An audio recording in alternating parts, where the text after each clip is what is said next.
Hi children, good morning. And today we are going to see the dying detective, prose 7th lesson in our 10th standard, which was written by Arthur Conan Doyle.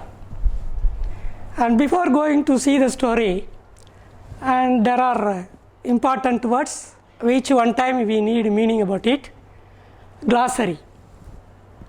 Gaunt, it is adjective meaning lean, especially because of suffering hunger or age. Twitched, it is verb, give short sudden jerking movement. And next is adjective, contagious, spreading of disease from one person to another by direct contact. By direct contact with the person, we can get that disease. That type of diseases are called a contagious disease. Groan, make a deep, inarticulate sound conveying pain or despair.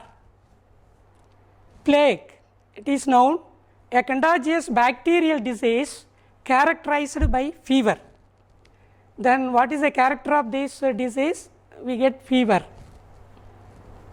Then bolted, it is noun, it is verb, closed the door with a bar that slides into a socket, closing the door. Then mantelpiece, noun, a structure of wood or marble above or around the fireplace. Around the fireplace, there are some arrangements are made without having direct contact with the fire, it stops. Then half crown, a former British coin equal to 2 shillings and 6 pence. It is a former British coin, but now it is not in use. Tongues, noun, a device used for picking up objects consisting of 2 long pieces, free at one end and pressed together at the other end. A spring type of sharp needle things, that is called tongues, it is noun. Then delirious, it is adjective, disturbed state of mind characterized by restlessness. The person will be always disturbed mind. The reason is restlessness. Then frail, it is also adjective, weak and delicate, very light, less strong. Startled, verb, felt sudden shock or alarm. Then scuffle, verb, to have a sudden short fight, often fight, that type of fight is called a scuffle, it is also a verb. Title, The Dying Detective. We know the meaning dying. Dying means going to die after an hour or after a month or after a day. Detective, a person who is investigating some criminals and some other persons who are hiding against of the court or government and finding those type of people, they are all called detectives. And here the title is, the person, detective is in the position of going to die. That is the meaning of the title. It has been written by Arthur Conan Doyle. Arthur Conan Doyle was born in 1859 and 22nd May. He was born in 1859 and 22nd May, and he lived up to July 7, 1930. He lived up to July 7 and 1930, and almost 71 years he lived. He was a son of a big rich family. He was the 10th siblings of his family, and before him there were 9, and he was the 10th boy born in a rich family. Then he started his career where he was born there,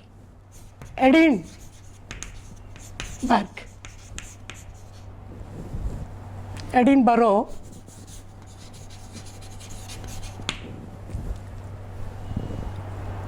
there died in the Crowborough. The both are in United Kingdom. In UK, what we call United Kingdom, that's England, Ireland and Netherlands. Then he joined in a medical college, and there he studied years from 1876 to 1881. He was a trained doctor. The author was a trained doctor. Then when he was studying in the college, he met a professor, his lecturer, who was excellent efficiency finding the dead body, how it died. That means what we call now forensic science. That professor was excellent in forensic science. So that character of the professor inspired the author much. That was his inspiration, why he started such a writing, and kept in all his story a character, Sherlock Holmes. That's his professor when he was studying in the college. Then there is another character he keeps, Mr. Watson. That is, author himself plays this role, the narrator, and narrates in all his stories. Nearly he wrote some 60 short stories, keeping a detective mind in that story, detective stories. Then after getting graduation, he worked as a doctor in and around London. Then he took writing as his full time. In meantime, he married and had 2 children to his first wife.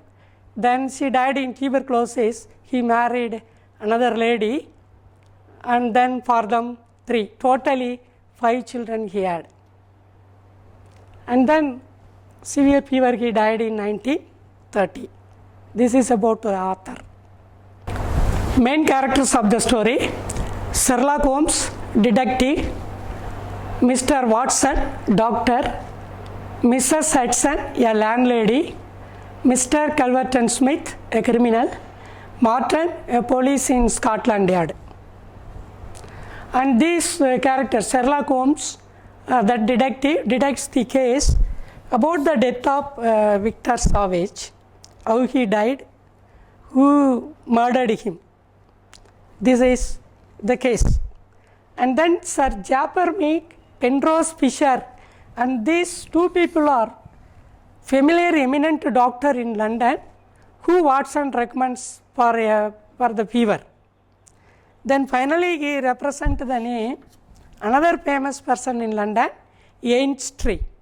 He is also famous doctor. Mr. Watson recommends to treat Sherlock Holmes. And these all are the names and characters, and these characters play a role in this story.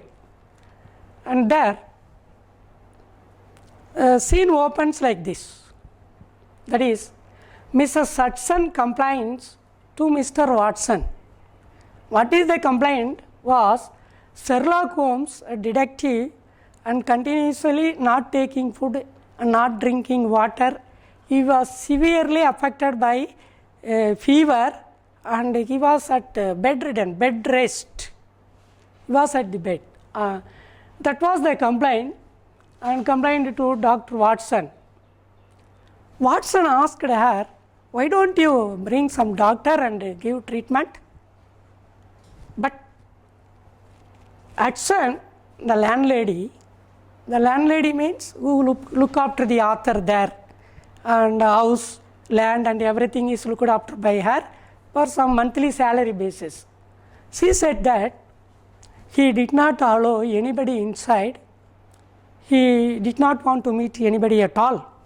That was from Sherlock Holmes. That is why, as a servant, how can I disobey his words?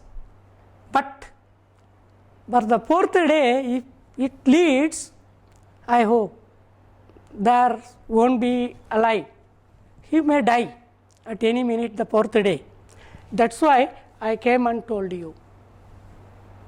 Watson told Dr. Watson. Then Mr. Watson and they too came. And outside the room, there was a policeman, Scotland policeman, Mr. Martin, and waiting. Then they ended. When he went very close to the patient, Sherlock Holmes, against his friend Mr. Martin, doctor, you should not come near me. That means I have been affected by some contagious disease, communicable disease.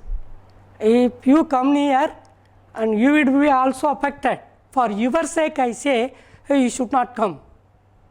As a doctor, how could be there just standing in front of a patient, however it is a communicable disease? I must treat you, Mr. Sherlock. You cooperate. Then he shouted at him. He did not agree at all. But I am a doctor, at least you allow me today in your room as a master to treat you. But he denied. Then he recommended some names like that. At least, shall I take Sir Japper Meek, Penrose Fisher, the eminent doctors from London to treat you? No. I should not want any of the doctors. You know, the disease, I have got it from Uttarai. When I was there, the disease has been got from a Chinese traveler. If any comes, they will be also affected. Anyhow, I want to obey your order now. I want to treat you. Forcefully, Mr. Watson went in here. But Sherlock Holmes, very speed, he went near the door and closed the door. He bolted that door. Then again he came to the bed and lay on it. Then he told, now it is 4 o'clock. You should not move here and there. Up to 6. I ask you just to be here 2 hours. There are books. You go through in it. Then I will give you work after that. Whom I want to meet, and that fellow I say you after 6. Then he was wandering here and there in the room. He found a small ivory box and he opened it. There a spring type of needle came from in it. Again Sherlock Holmes shouted at him, should not touch others' things. It is my thing. You should not touch without my permission. What, Mr. Sherlock? You behave like this? Then he closed it and kept on the table. You do other things. Keep some letters on this table and some other papers. And above that, this white and black small ivory box. Then he kept it. Mr. Watson wandering this direction and that direction. Somehow the time passed. It is now 6 o'clock. Then Sherlock Holmes started. It's your time, Mr. Watson. You go and meet Mr. Calverton Smith, who knows about Eastern disease. He was living there at Sumatra, but he came as a visitor there to London. And you go and meet him in this address, 13, Lower Beck. He is there in London. Go and meet him in this street, 13 Lower Beck Street, he lives. Then he came out from the room, started to go towards this address. There a butler appeared near the door, and after seeing this person, and inside Mr. Calverton Smith instructed his butler, should not allow anybody today. If any asks, you say I am out of station. But Mr. Watson ended forcefully and introduced himself. Then after that, he named Sherlock Holmes was affected by a disease. He has sent it from eastern countries. So, after hearing Sherlock Holmes names, he got sudden shock. And what happened to him? I don't know. Some disease he suspected. But as already author, that is Sherlock Holmes informed him, just informing the address, you came before him and reach me as early as possible. Saying that a lie, that I have some other appointment, just I want to give you this information, that's all. He went. Then Culbert and Smith started towards Sherlock Holmes' home.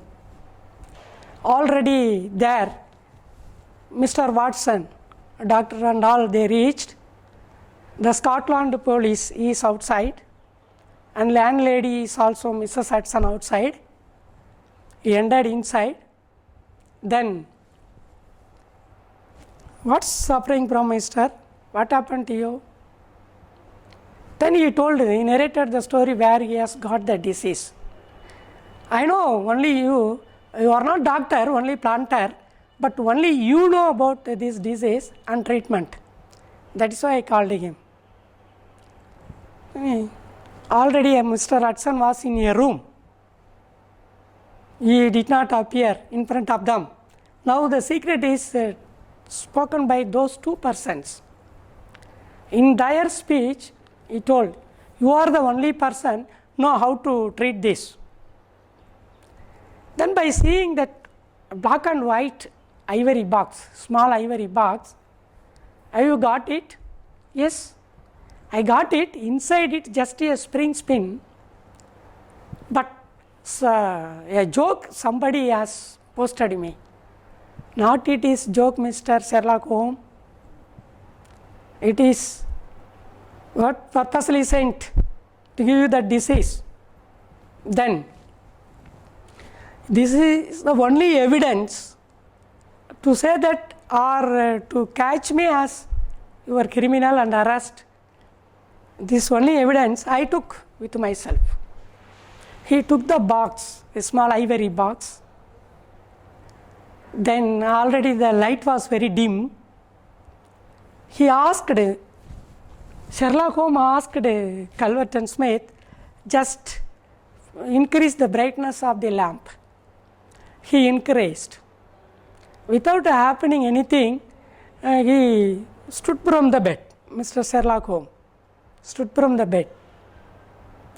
Then he told, it is a drama, a play we staged. We staged means myself, a detective staged. Then Martin police in Scotland Yard, he came, and then Hudson is there. He was arrested and chained. And now you hear the story, Sherlock Holmes, and takes his crimes towards him. He is not going towards the criminal to catch. But the thing is, he took the Culbert and Smith, the person Culbert and Smith, towards his room and easy arrest. And this is how Sherlock Holmes detective arrested Culbert and Smith. And what is that? When they were speaking, Mr. Culbert and Sherlock Holmes, I already informed you, you should not interfere in my matter or death of Victor Savage. Victor Savage is my nephew. I warned you already, but though you interfered, and for that I have sent, he told. And that time these people all came and arrested. And this is how the scene ends.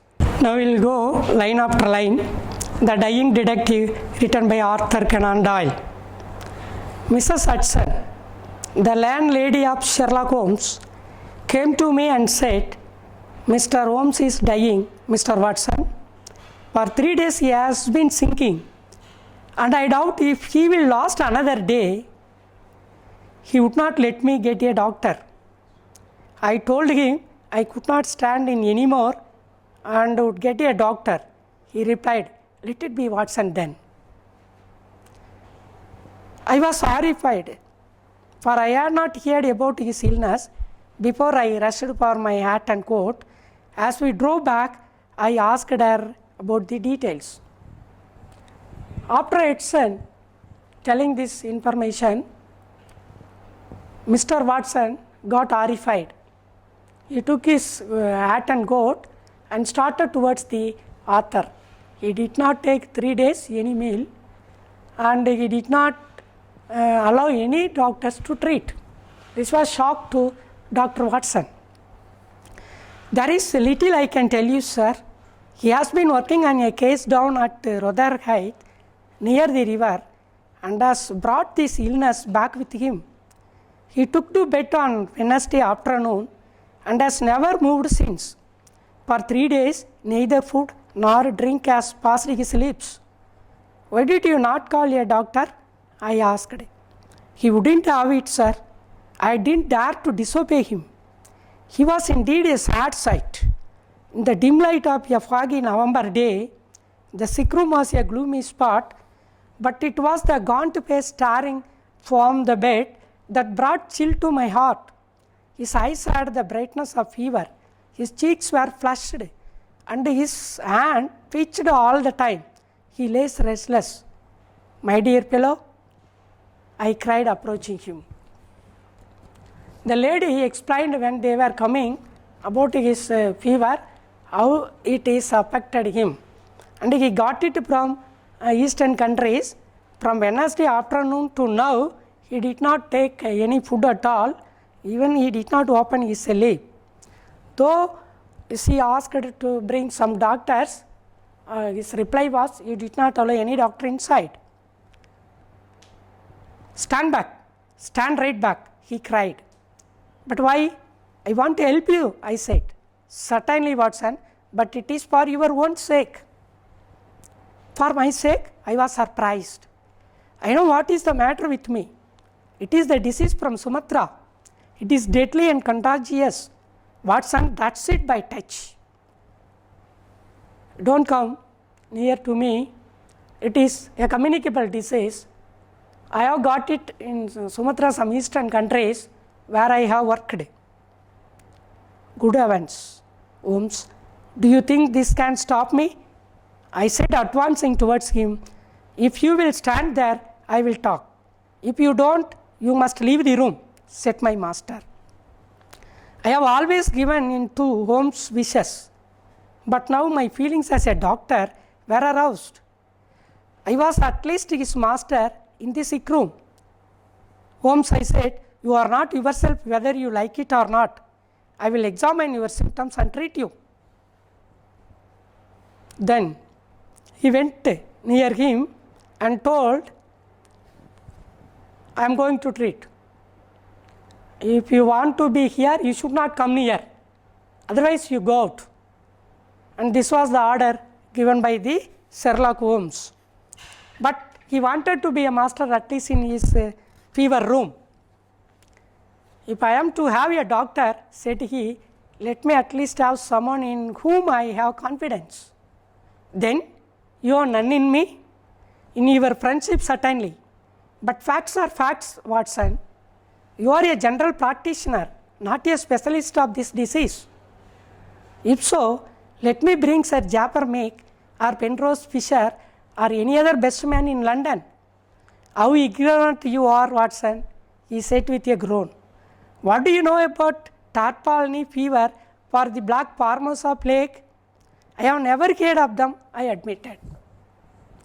Now he talked about the disease, tarpaulin fever, and it is also called a black Formosa plague. And these people did not know about it. Just I don't want any familiar doctor from London. There are many problems of the disease in the East. I have learned that much during my recent researches, and during this course I got this illness, he said. I will bring Dr. Einstro then. I said, going towards the door. Never have I had such a shock when the dying man bolted the door and locked it, shouted in an uncontrolled way, and in a moment he was back into his bed. He did not agree Sherlock Holmes' words, so he wanted to bring at least Einstein, a doctor who knows about something regarding this disease. But Sherlock Holmes went very speed and closed the door. Again he came to the bed. You want to have the key by force from me, Watson? Be here till 6 o'clock. It is 4 now. This is madness, Holmes, I said. Only 2 hours, Watson. Then you can get a doctor of my choice. You can read some books over there. At 6 we will talk again. Unable to settle down to reading, I walked slowly round and round, looking at the pictures. Finally I came to the mantelpiece, where among other things I saw a small black and white ivory box with a sliding lid. As I held it in my hand to examine it, I heard a dreadful cry, "Put it down." "Down at once, Watson," he said. "I hate to have my things touched. Sit down, man, and let me have my rest." He could not stand, so he walked this side and that side, and at that time he took a small ivory box which was black and white, and that time he cried anything like, he came and told, "Let me alone free, don't touch others' things." Then I sat it in silent dejection and stupulated time had passed. "Now, Watson," he said, "have you any change?" "Yes," I replied. "How many half crowns?" "Put them in your watch pocket and all the rest in your trouser pocket. You will light the gas lamp, but it must be off on.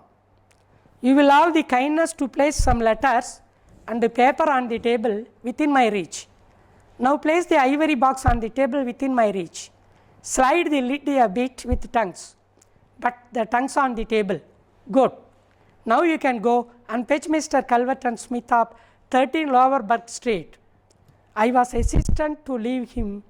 He was delirious. Then after making set right the things on the table, some letters, some papers and ivory box. Now the time is 6 o'clock. You can go now and fetch Mr. Calvert and Smith here, and he told. The remaining part we will see tomorrow in the second session. Thank you.